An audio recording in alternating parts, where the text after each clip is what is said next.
Alors, ça c'est une partie des créations de Mary Pop, qui sont des capes de pluie faits avec des parapluies ramassés dans les villes. C'est des parapluies cassés qu'on retrouve après un coup de vent, après de la pluie, on en retrouve partout. Ça c'est une cape, j'ai un peu voilà, composé de différentes couleurs, comme ça il y a pour tous les goûts. Je prends celle-ci parce qu'elle est vraiment rigolote. Et là vous voyez le parapluie, c'est cette partie-là.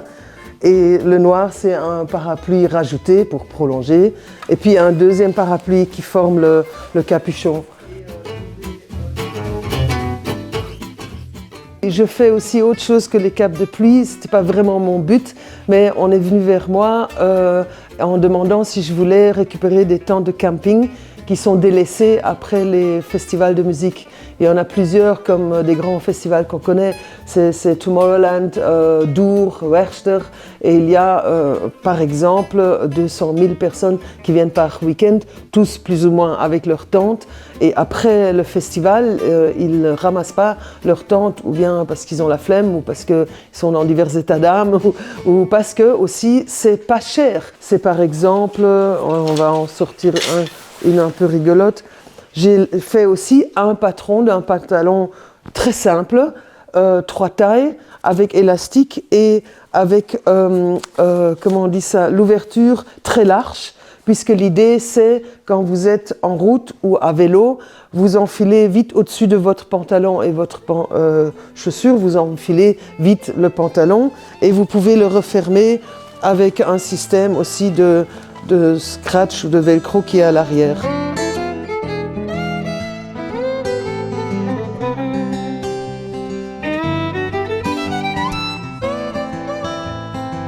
Si vous voulez, je vais vous montrer ma petite atelier de couture.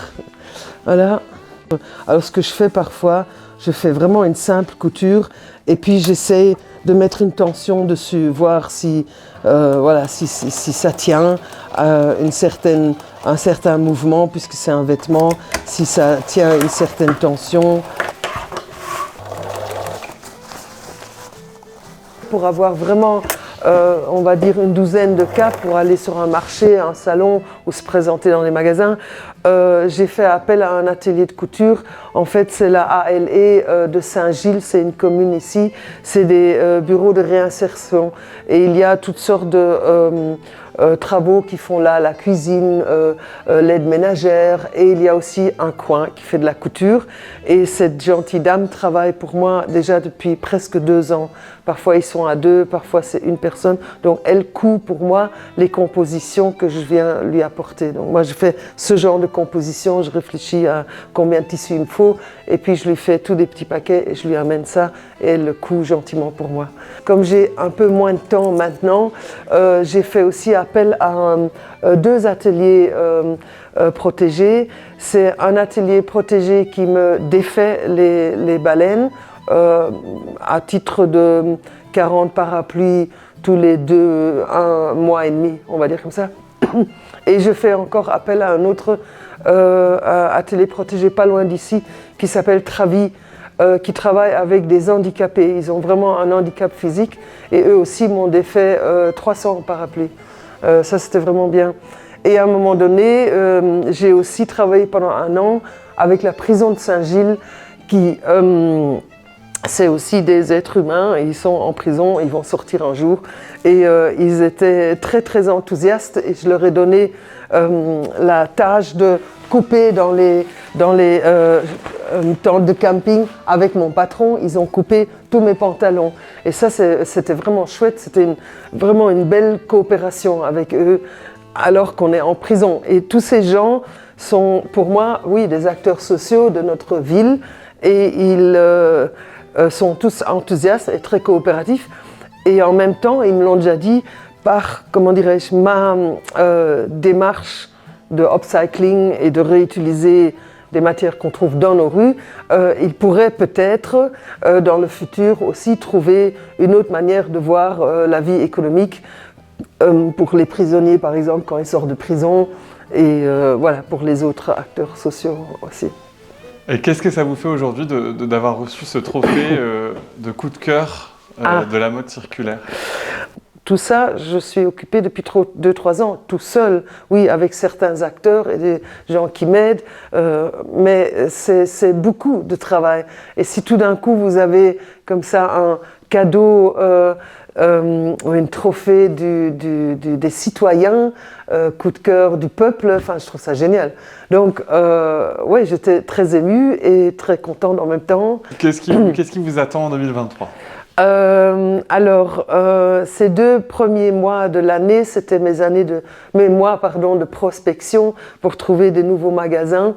Et je voulais absolument exposer aussi en Flandre, parce que pour l'instant, je suis qu'à Bruxelles.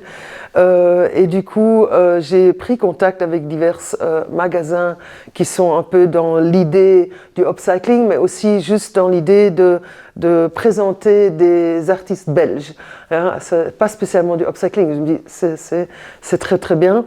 Donc j'ai signé un contrat et je vais exposer dans 3-4 magasins en Flandre, c'est Kortrijk, Ghent et Louvain.